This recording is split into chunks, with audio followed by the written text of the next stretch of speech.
Mec, je sais pas ce qui m'arrive, je me sens pas bien dans ma vie. Je crois que je suis intolérant au gluten. Faux.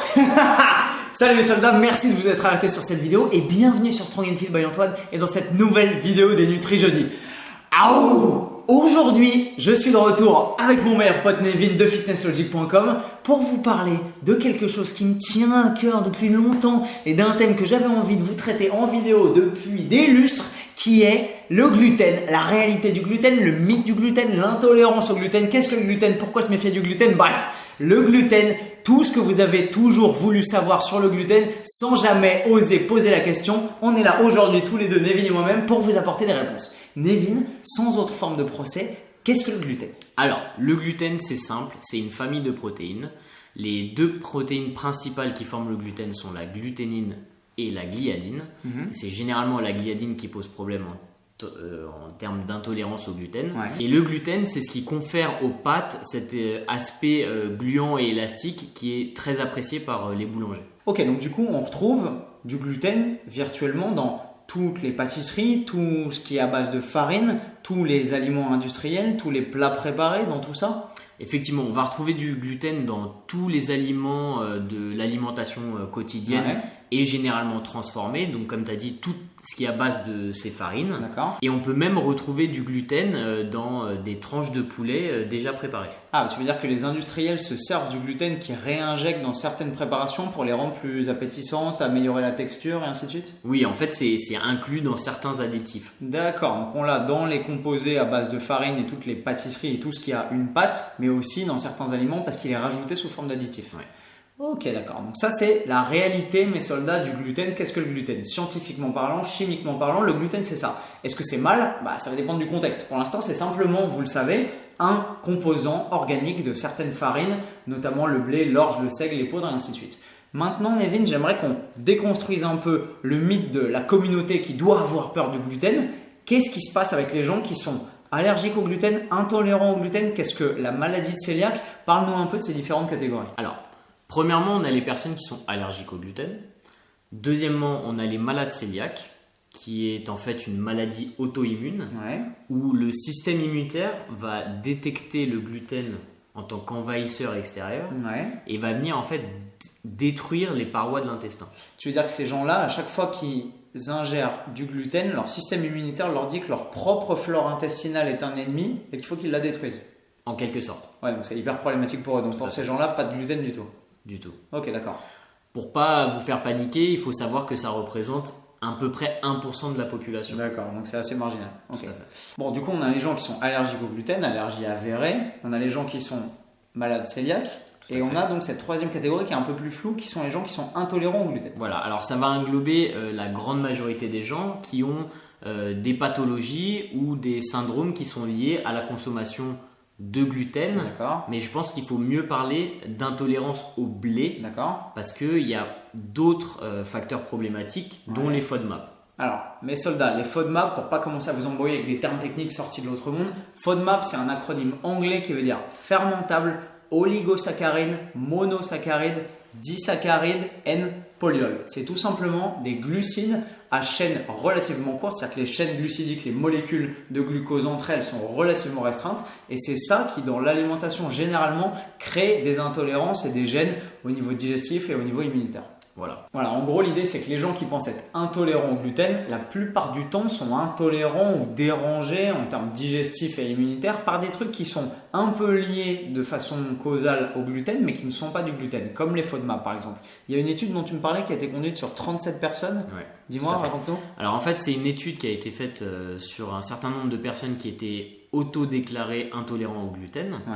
Et ce qu'ils ont fait, c'est qu'ils ont pris ces personnes, ils les ont mis sur une diète sans gluten pendant quelques temps.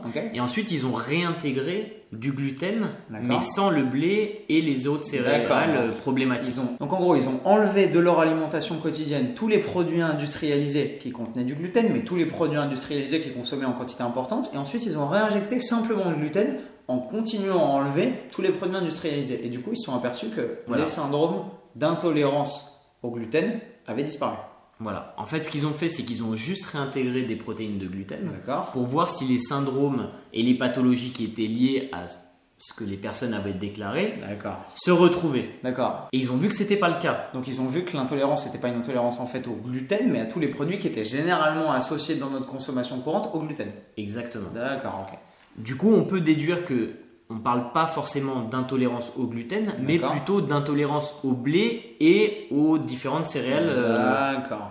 Ok, donc la plupart des gens qui s'auto-déclarent intolérants au gluten, généralement ne sont pas intolérants au gluten à proprement parler. Exactement. D'accord. Ce qui nous amène, mes soldats, pour déconstruire un peu ce mythe du gluten, à nous poser la question de comment se comporter face au gluten. Est-ce que le sans gluten c'est bien? Est-ce que le sans gluten c'est mieux? Est-ce qu'on doit fuir le gluten comme la peste? Est-ce que le gluten n'a aucune incidence sur votre niveau de bien-être ou votre santé si vous n'êtes pas allergique au gluten ou malade cœliaque? Comment est-ce qu'on se comporte par rapport au gluten? Alors, je pense que ce qui est important, c'est de comprendre que généralement, les gens qui éliminent le gluten de leur alimentation améliorent leur alimentation de manière générale. Ouais. Parce qu'ils éliminent la plupart des produits qui sont industrialisés. Donc en fait, ce que tu es en train de nous dire, c'est que les gens qui pensent faire une démarche consciente d'amélioration de leur bien-être en cleanant leur alimentation et en arrêtant de manger du gluten, ils le font tout simplement parce qu'ils arrêtent de manger des saloperies, des produits industrialisés, des additifs, des colorants et des conservateurs. Ouais, exactement. D'accord, donc c'est une relation causale en fait. Ils enlèvent la plupart des saloperies qu'ils bouffent d'habitude en pensant simplement enlever du gluten. Et en fait, c'est parce qu'ils enlèvent toutes ces daubes qu'ils finissent par avoir un mieux-être en termes de santé, en termes de bien-être. Tout à fait. Généralement, ce qu'on voit chez ce genre de personnes, c'est qu'ils vont augmenter leur consommation de fruits, de légumes, de produits non industriels, comme tu as dit. Ouais, de produits non transformés, de viande, de légumes, de bons produits tout simplement et réduire la part de daubes qu'ils bouffaient H24. Exactement. Ce qui veut dire que le bon côté de cette peur du gluten, si on peut lui apporter un petit peu de crédit, c'est tout simplement que les gens, en voulant fuir le gluten, vont faire des choix alimentaires qui vont être un peu plus intelligents et se tourner vers des aliments un peu plus naturels, un peu moins transformés. Ça, c'est plutôt une bonne chose. Ouais, exactement. D'accord. Le mauvais côté du gluten, c'est tout simplement que les gens sont victimes du marketing gluten-free parce que tout simplement, on a une partie grandissante de l'industrie agroalimentaire qui a récupéré le combat contre le gluten comme un cheval de bataille pour vendre plus et qui tout simplement market des produits qui sont censés être meilleurs pour votre santé parce que sans gluten et qui vendent 40 ou 50% plus cher. Voilà, exactement. Il y a peu d'intérêt à aborder une diététique sans gluten si c'est pour manger exactement la même chose mais avec des produits de substitution. C'est-à-dire que si vous mangez des muffins sans gluten, des pizzas sans gluten, etc., mais que c'est bourré d'additifs, de conservateurs et de colorants, il n'y a vraiment aucun intérêt. Oui, pour la bonne et simple raison que la plupart des gens qui pensent aller mieux quand ils ont arrêté le gluten, en fait, c'est parce qu'ils ont arrêté toutes ces substances-là. Exactement. D'accord. Donc, qu'est-ce que tu répondrais à quelqu'un qui te dirait « Ouais, mais moi, depuis que j'ai arrêté le gluten, je me sens vachement mieux dans ma vie ». Mais c'est tout à fait possible. Ouais. Mais ce qu'il faut comprendre, c'est que c'est un effet de causalité. C'est ça. C'est-à-dire que cette personne se sent mieux parce que son alimentation est mieux de manière générale. C'est ça. Pas juste parce qu'il a enlevé le gluten de son alimentation. On est bien d'accord.